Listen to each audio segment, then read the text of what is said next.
समय हो भी गया था, तब भी माता अहिल्या का ये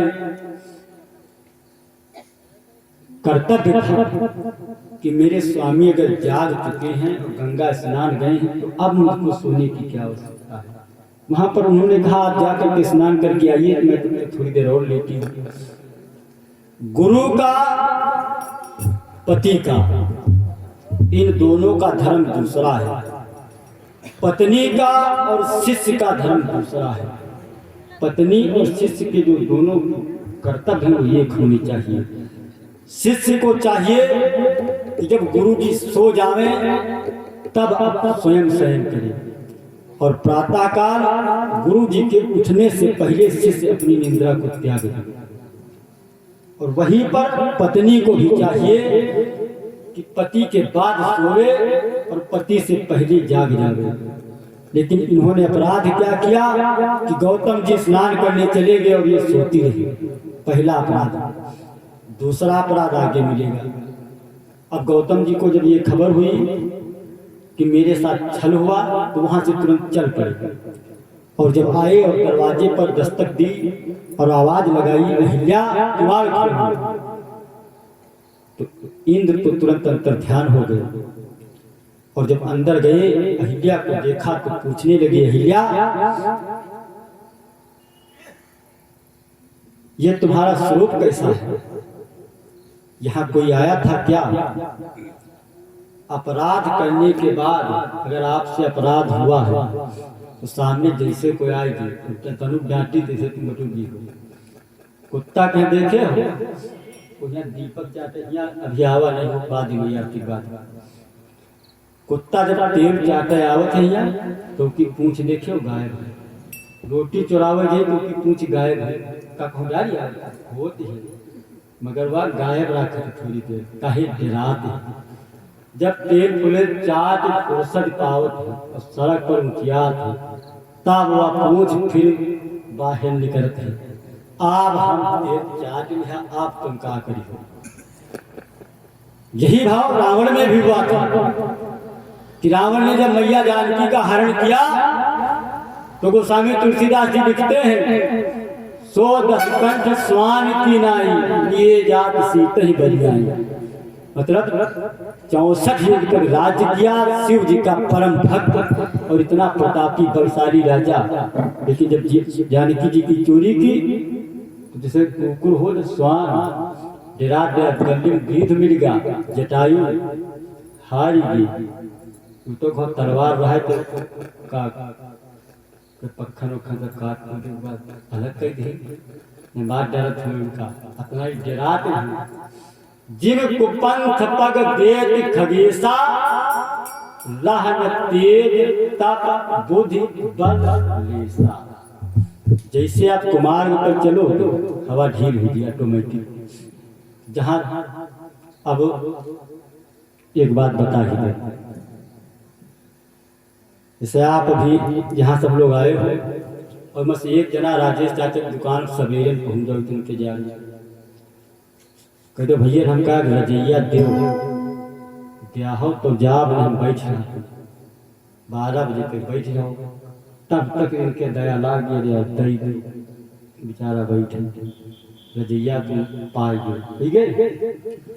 या कर रजैया कितना मिली अब बतरू और जाओ मसुरहिया जाओ ये कोई द्वारे पूरा बूढ़ झरस खींचो रजैया भागी रजैया हो गया। तीसरा रजैया 3 दिन कस के जाओ मेहनत करो कांसा मोड़ मंडी अड्डे पर 3 दिन कस के मेहनत करो बढ़िया रजैया सिलवाए।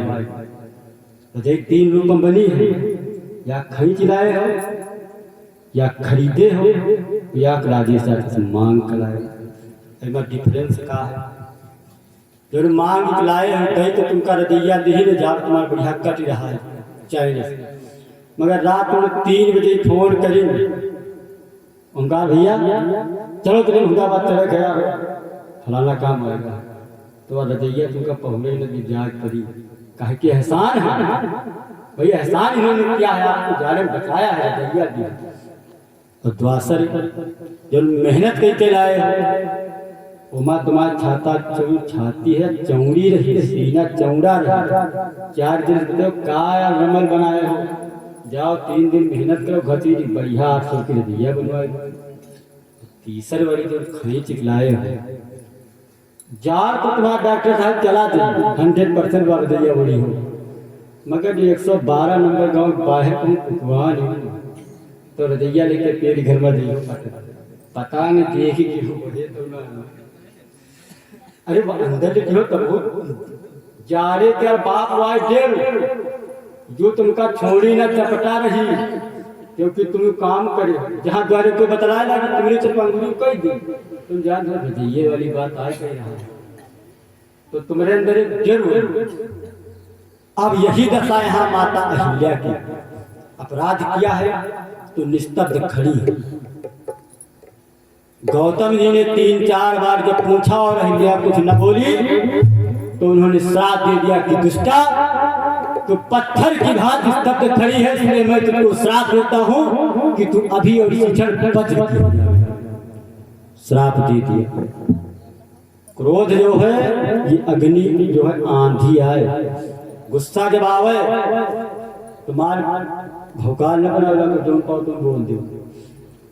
गुस्सा आंधी है, इसे आंधी आ जाती 3 और बाकी कुछ नहीं जाते, बुराई पता है सब जी। जब आंधी शांत हुई तब पता चला का हमारा नुकसान भवा है।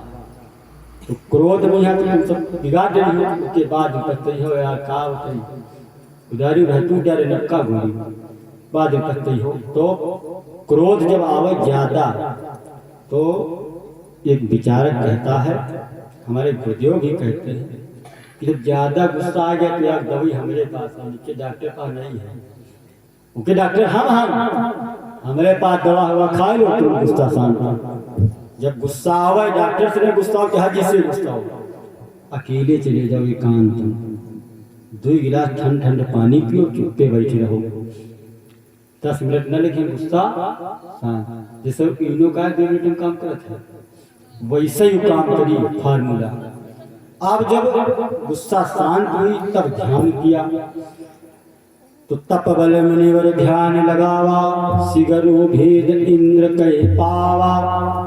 इंद्र का जब देखा कि इन्होंने भी अपराध किया है तो इनको श्राप दे दिया कि दुष्ट देवताओं का राजा होकर के पृथ्वी पर मृत्यु लोक में आकर के मेरी भक्ति का जो है भोग किया है, इसलिए मैं तुमको श्राप देता हूं कि तेरे शरीर में सैकड़ों भक्त चिन्ह हो जाएंगे।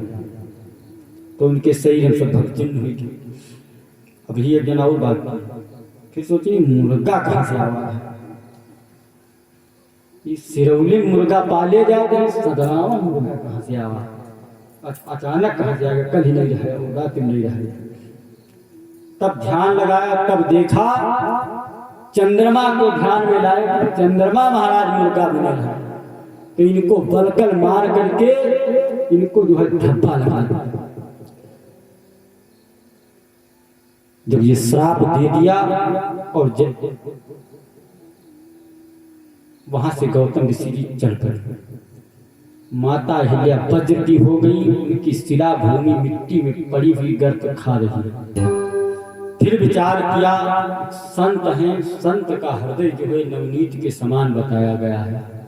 विचार किया कि क्रोध में आकर के हमने श्राप दे दिया, इतना बड़ा दंड हमको नहीं देना चाहिए था। तो उन्होंने कहा जब भगवान के श्री चरण की रज पर पड़ेगी बस इनका कल्याण हो जाएगा। वहां से गौतम जी चले गए और वही शिला पड़े पड़े पड़े पड़े आज भगवान जब अयोध्या के लिए जा रहे जनकपुरी के लिए तो मार्ग में वही शिला जब देखी तो गुरुजी ने राम जी से कहा, राघव इस शिला पर अपने चरणों की रज दे करके इसका उत्थान, इसका कल्याण करो। तो भगवान ने किया क्या, छुआ शिला को राम ने आकर के तत्काल,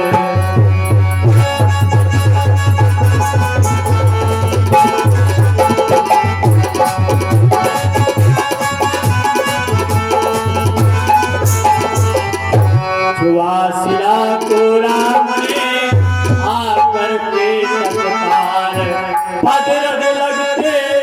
गई गौतम नारी